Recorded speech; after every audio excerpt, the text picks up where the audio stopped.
Good morning, year six. I hope you're well and looking forward to your day's learning today on Friday. Within our session today, we're going to be thinking about how we can summarize some of the elements of chapter four once we've finished chapter four. And we're also going to think about how we can utilize some of that vocabulary that we identify along the way. So to be successful today, we will need to identify what part of a story is being referred to within a question. We'll need to understand the element of the story. So we can't just have read it and the words have gone in and out of our ear. We really need to have pulled together and thought about what the words mean when we've read it. Furthermore, we need to use the correct number of words or sentences to answer the question. So when we're asked a question, we need to ensure that we give it sufficient detail, but we are really careful in utilising the correct language that we're asked to use. Okay, just having a look back over this section, we're going to think back to some vocabulary that we will have already touched upon when we've read up to page 57. If we were asked, what does it mean if you're clipping the top of something? What we'd need to start thinking about is where that phrase or those words appear within the text that we're reading. Okay, so if we think about that, we can skim read, and some of us might be better at skim reading, but for me, I'd look at the double P's because there's two P's next to each other, and that's relatively unusual in language. I'm going to look for two P's next to each other when I'm skimming for that word, so I can see where is it, where is it, where is it, where is it, where is it, where is it, where is it, where is it, skimming, skimming, skimming, and now I can spot it. It's clipping. Those two P's within clipping have kind of like triggered me to point where it is. Once I've done that, I then read around the area. So I don't just look at in the edge, top of the hedge. I read around it. So I look at the paragraph within which that sits. So, and with that, off he went bouncing along towards the hedge, his engine spluttering. I thought he couldn't possibly lift off in time. He managed it, but only just, his wheels clipping the top of the hedge before he was up and away. He did one steep turn and then flew straight at us. There was no time to run. Okay, so it's mentioned there in relation to how the pilot leaves the field, so how the pilot in his plane leaves the field. Okay. The context, though, is it's not just the text, but the context that I know from my reading, and I know from being smart, as you guys are, is that in the early 20th century, there weren't many planes. Okay, they weren't as powerful as now, so therefore you can see the plane struggling to get over that fence, and to get over the hedge and not quite clear it. As the author states earlier, that it was spluttering. Okay, if it's spluttering, we can see that it's not maybe as powerful as we'd want it to be, but it's making that spluttery noise, and therefore it might not get right over the hedge, and we can see it spluttering away. Okay? So it means that the phrase itself, though, means that you're just touching something as you go over it. Okay, you're just clipping the hedge. Okay, if you crashed into the hedge, the plane wouldn't. If you flew over the hedge, it wouldn't be noteworthy, but just because you just went over it, it just shows you just had nearly enough power to clear it. Not quite, but nearly enough, but it was enough power not to crash completely. Okay. Right, guys. What I'd like you to do as we read through pages 58 and 59 is to look at these words within the text, okay, and try and define those pieces of language and think about what they mean. Okay, so we're going to read the text through, and then you might identify where they are once you've completed these pages. So 58 and 59. I finished in 58. As I lay in bed that night, my knuckles still throbbing. I was longing to tell Charlie about what had happened at school, but I knew that everything about school bored him now, so I said nothing.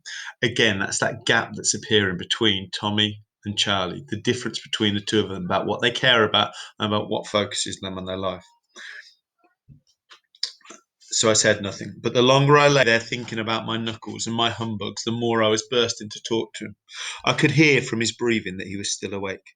For just a moment it occurred to me this might be the time to tell him about father and how I'd killed him in the forest all those years before. That at least would interest him. I did try, but I still could not summon up the courage to tell him. In the end, all I told him was that Mr. Munnins had confiscated my humbugs. I hate him, I said. I hope he chokes on them. Even as I was speaking, I could tell he wasn't listening. There's two or three things to unpick there. As I read through that, I'm noticing again this idea of him killing his dad is really, really prominent, as it would be in Tommy's head. He's got this guilt about it. I also can see this idea that even though they've drifted apart, that Tommy knows that Charlie's not listening without going and checking that he's not listening. He doesn't. There's something about how he is in that moment, how Charlie responds to Tommy, that I can infer from that Tommy isn't saying something that Charlie's interested in. And Tommy knows that without needing to go and check on Charlie to check it. Tomo, he whispered, I'm in trouble. Again, quite short. Sometimes with our dialogue, we sometimes extend it. And I know I encourage you to add action in, but actually sometimes just having a little punchy bit like that punches that reader in the tummy. Tomo, he whispered, I'm in trouble. Now I want to know why he's in trouble. What have you done? I asked him.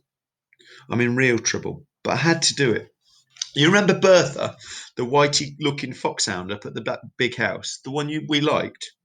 Of course, I said. Well, she's always been my favourite ever since. And then this afternoon, the colonel comes by the kennel and he tells me he's going to have to shoot Bertha. So I ask him why. Because she's getting a bit old. A bit slow, he says. Because whenever they go out hunting, she's always going off on her own and getting lost. She's no use for hunting anymore, he says. No use to anyone. I asked him not to, Tomo. I told him she was my favourite. Favourite, he says, laughing at me. Favourite? How can you have a favourite? A lot of sentimental claptrap. She's just one of a pack of dumb beasts, boy, and don't you forget it. Again, that character of the colonel is painted as the villain here, isn't he? It's really unpleasant. He doesn't care about his dog. His dog is completely disposable. He says, he describes her here as she's just one of a pack of dumb beasts, okay? And the reason to kill her is not because she's terribly ill and it will save her pain. It's because she's a bit old, a bit slow. Okay, and she's lost her function. She doesn't help him hunt anymore. And we know from some of our own knowledge as well that hunting here isn't about hunting where somebody's desperate to eat what they capture. Hunting there is for pleasure rather than necessity. The colonel is hunting just because he wants to. And because this thing isn't helping him do this relatively pointless hobby, until it's pointless as in he doesn't need to capture the food to live. This animal is no longer worthy to him, so he kills it. Okay, he's not painted as a kind character here. Again, you've got to think about where the word is in the text. Throbbing. If I hadn't got it highlighted by my kind teacher, I'd look for the double B. That would be my trigger to find out where it is in the text.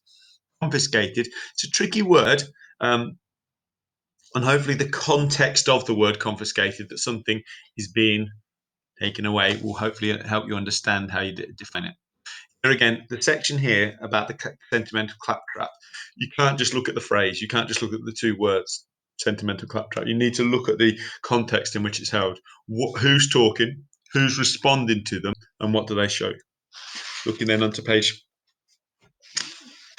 9, page 60.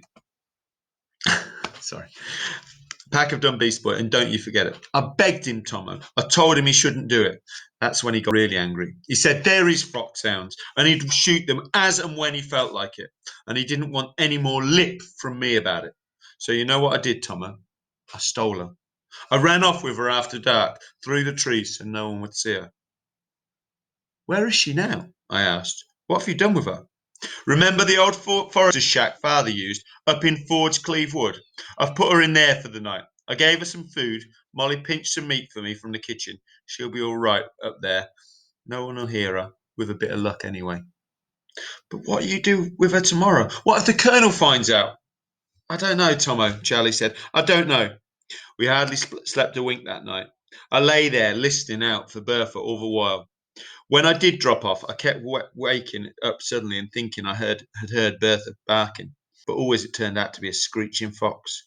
And once it was an owl hooting right outside our window.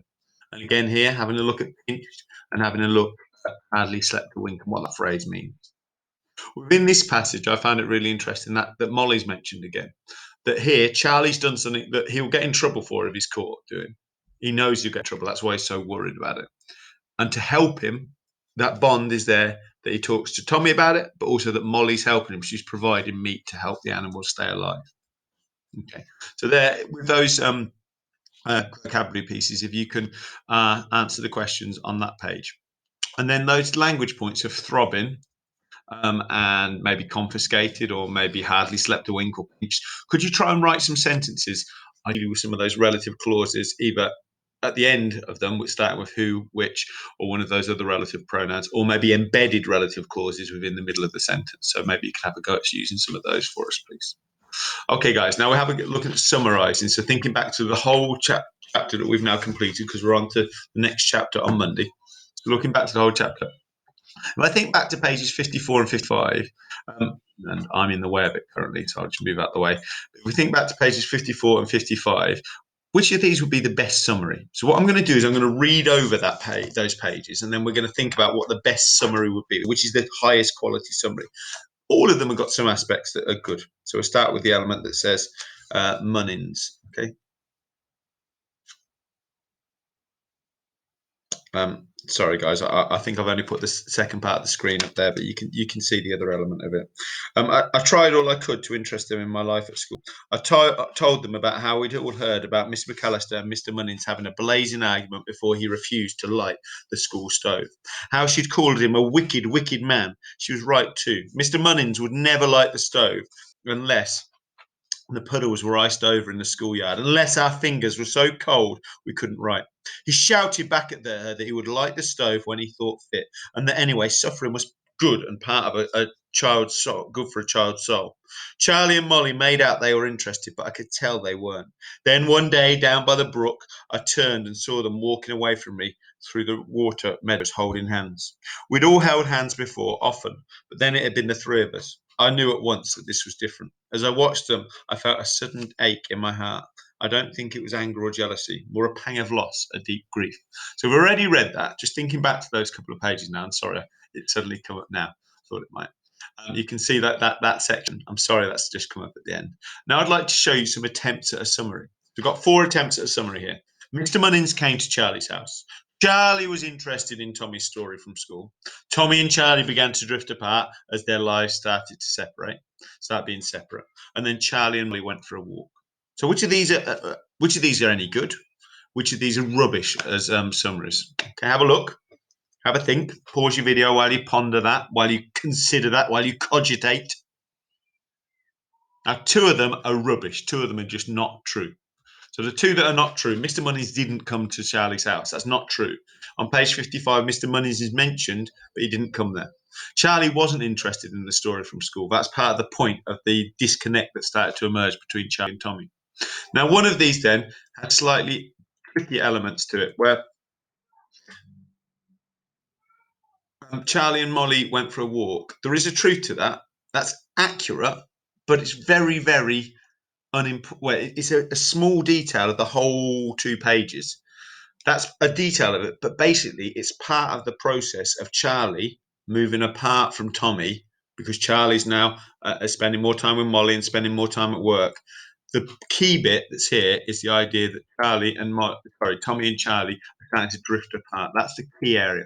So the key summary, the one that's really accurate, is the idea that Charlie and Tommy are beginning to drift apart. So the red ones are completely incorrect. The white one is too brief, doesn't tell us enough. The green one is the most accurate one. What you're going to do then is you're going to try and pick which of these 4 summaries for pages 56 and 57, and then those 4 for 58 and 59 are the best one. And then for page 60, you're going to write your own summary sentence. Okay, and you're going to do that on your page, please.